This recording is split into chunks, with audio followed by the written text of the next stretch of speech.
Apprentices were getting their money's worth. And I left feeling not only great about Charleston, but great about America. When I got to Las Vegas, I learned about the horrific massacre in the church. You know, the shock and pain of this crime of hate strikes deep. 9 people, women and men, cut down at prayer, murdered in a house of God. It just broke my heart. That, of course, is the last place we should ever see violence, but we shouldn't see it anywhere. In the days ahead, we will once again ask what led to this terrible tragedy and where we, as a nation, need to go. In order to make sense of it, we have to be honest. We have to face hard truths about race, violence, guns, and division.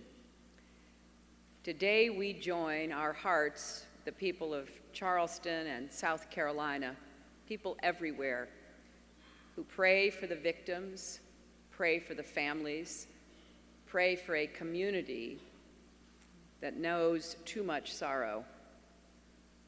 And we pray for justice, that the people of Charleston find peace and that our country finds unity. The church where these killings took place is known as Mother Emanuel. And like any mother, it holds its flock close. Today is a day to hold each other even closer. More than 50 years ago, Dr. Martin Luther King Jr. told the families of the girls killed in the bombing of the 16th Street Baptist Church in Birmingham, Alabama, "You do not walk alone." Today we say to the families of Mother Emanuel and to all the people of Charleston, you do not walk alone. You do not walk alone because millions of Americans, regardless of race or creed or ethnicity or religion, are walking with you in grief, in solidarity, in determination. We are with you, and we will stand with you as we seek answers and take action. How many innocent people in our country, from little children to church members to movie theater attendees, how many people do we need to see cut down before we act? So as we mourn and as our hearts break a little more, and as we send this message of solidarity, that we will not forsake those who have been victimized by gun violence, this time we have to find answers together. I pledge to you, I will work with you, those of you who are local officials, those of you who are thinking hard about your own communities. Let's unite in partnership, not just to talk, but to act. Just as we turn sorrow into service, we need to recognize the many contributions that Naleo and all of you are making to our communities and our country. There is so much that is positive happening in America today. This full ballroom speaks volumes to that. Promoting the full participation of Latinos in our politics and our government and our economy is good for our democracy. It's good for America.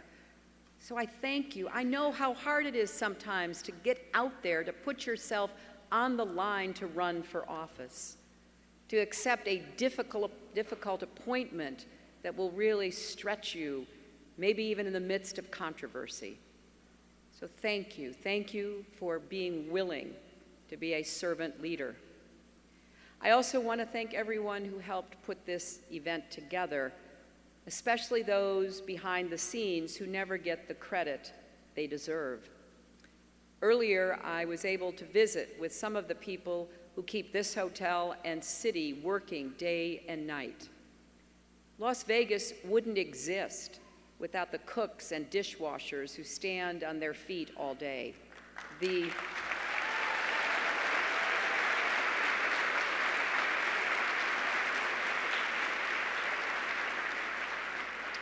Think of the housekeepers and the food servers, the porters and the dealers. Make no mistake, this is a city that runs on hard work, on grit as well as glitz.